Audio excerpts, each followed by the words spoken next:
Olá, meu amigo, minha amiga, eu te convido para você ajudar a gente a fazer crescer a TV Cidadania, o canal da cidadania. Gente, é para brilhar no YouTube.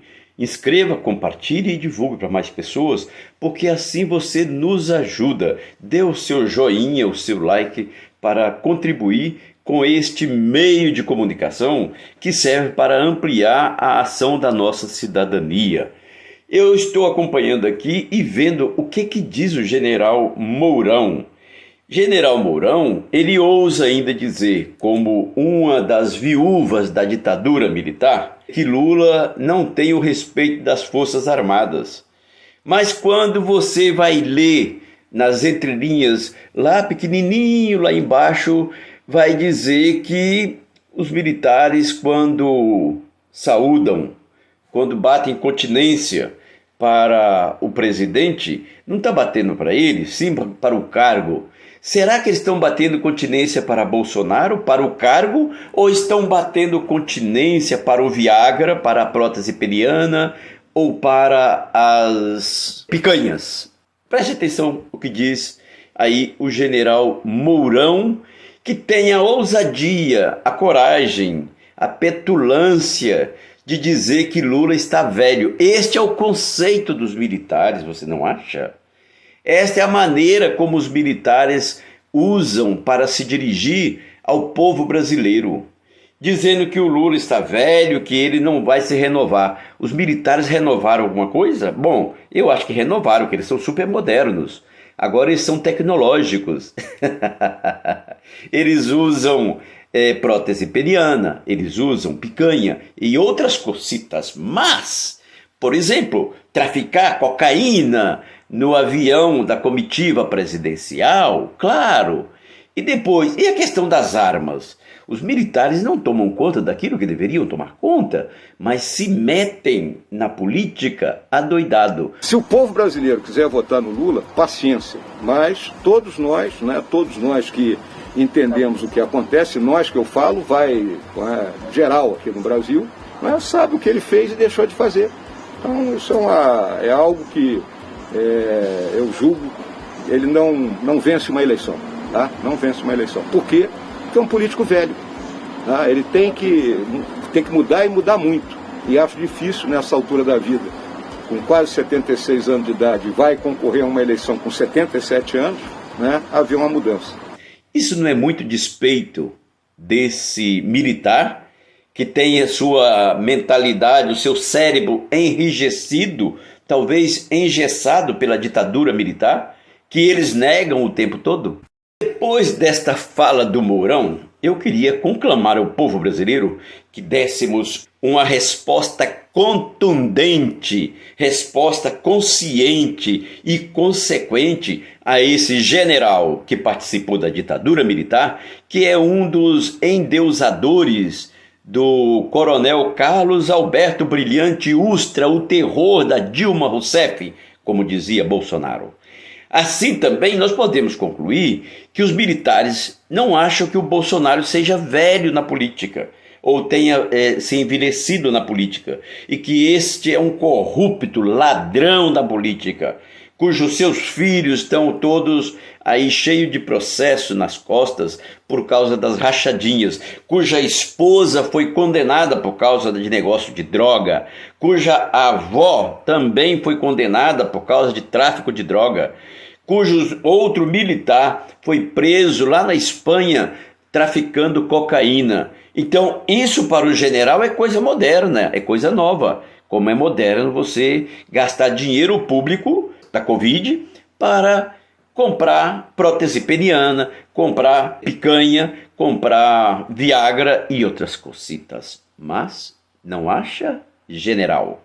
Quem não se lembra da bomba do Rio Centro que matou um policial, um militar, e feriu o outro, aleijou o outro e ele sumiu. Nunca mais se ouve falar desse militar.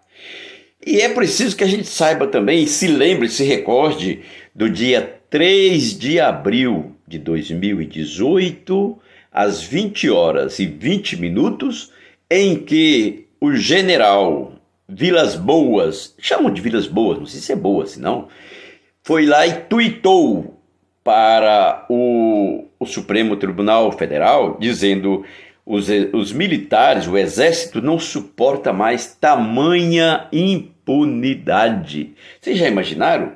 Então, esta é a maneira que os militares têm de trabalhar, ou de trabalharem, ou de pensar ou fingir que trabalham, agindo à margem da Constituição para pressionar um órgão público que deveria agir com independência, com lisura, com autonomia, como é o caso do Supremo Tribunal Federal, que acabou mantendo Lula preso. Então, preste atenção que o general Paulo Sérgio Nogueira, ele é um boneco de recado do Bolsonaro. Ele está fazendo campanha para Bolsonaro. Então, com esse negócio das urnas eletrônicas, então você percebe o que fala o general Paulo Sérgio Nogueira, o que falam esse general aí Mourão, essas viúvas da ditadura militar, e o que fala o Bolsonaro, tentando pressionar. Por quê? Porque Bolsonaro é um moleque, Bolsonaro é um boneco de recado, Bolsonaro é um fantoche, e ele pisa nas Forças Armadas, pisa nos militares para mostrar que ele é que manda, eu é que estou por cima, eu é que dou as coordenadas, eu é que faço as coisas. E na verdade ele é uma marionete. Preste atenção. O Lula de sempre, né? Maniqueísta, né? Um político velho não na idade, né? Mas velho de velhas ideias. Lula é analógico, nós somos digitais. O resto é conversa mole. Ele volta a ter os direitos políticos dele. Sim, daí. Eu já falei isso aí, rapaz. Lula... Perceba que no dia 12 de julho, os militares pediram revisão, pediram acesso aos arquivos das eleições passadas, ou seja, 2014 e 2018. Por que 2014 e 2018? Porque exatamente é nesse momento que o psicopata presidente está dizendo que aconteceram coisas erradas na eleição. 2014, por quê? Porque pela primeira vez, Aécio Neves, aquele que teve envolvido aí com o negócio de droga e etc., resolveu não aceitar o resultado das eleições.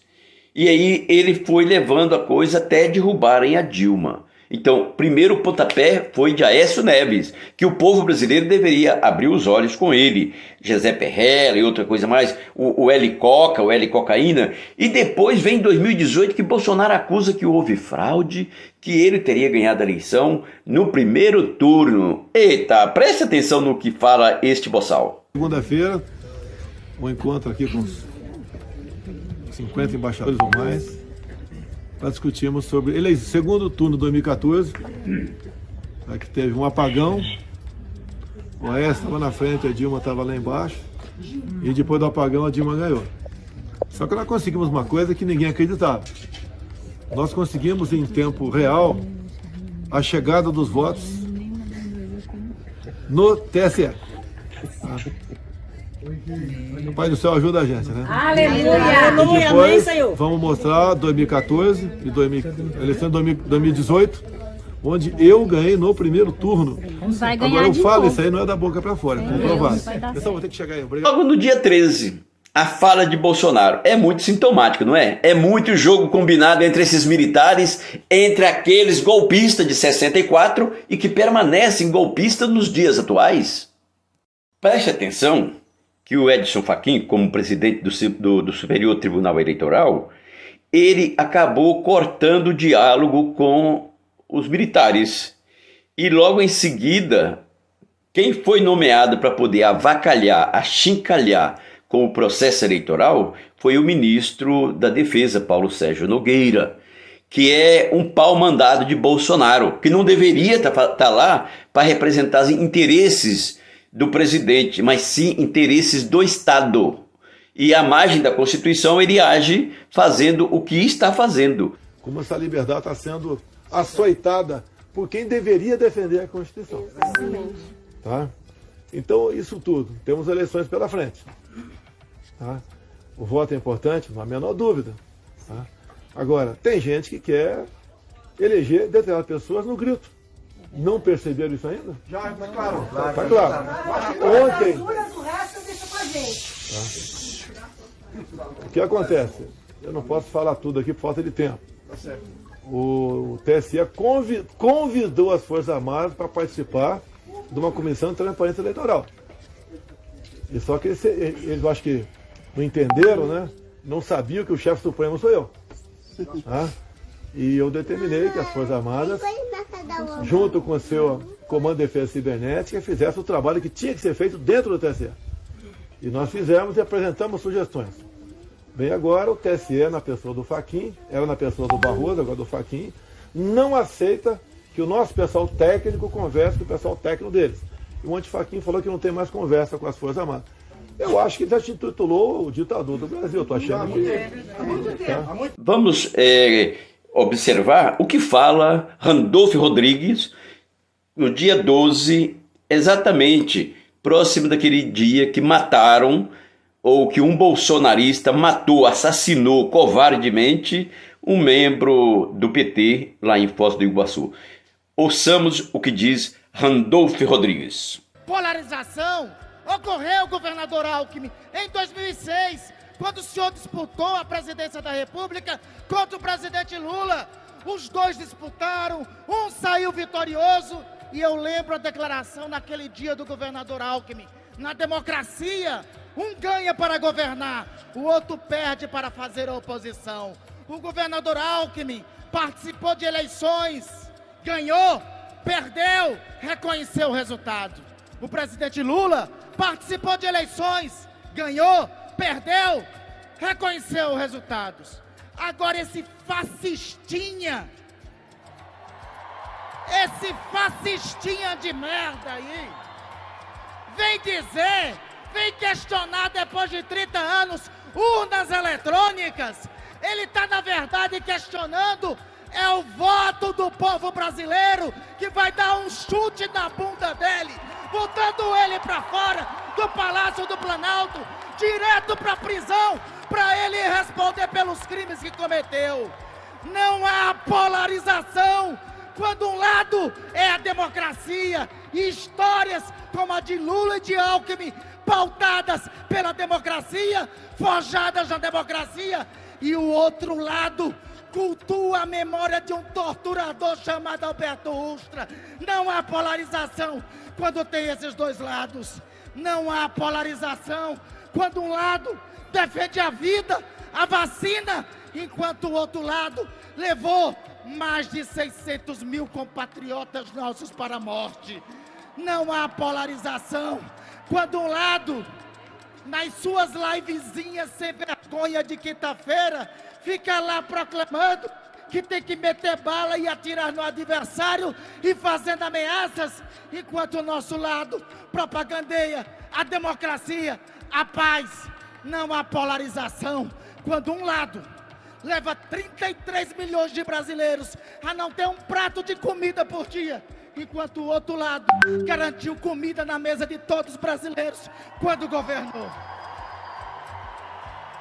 Não há dois lados quando um lado é a vida e o outro lado é a morte. Não há dois lados quando um lado é a democracia e o outro é a tortura e o arbítrio. Para continuar fazendo conteúdo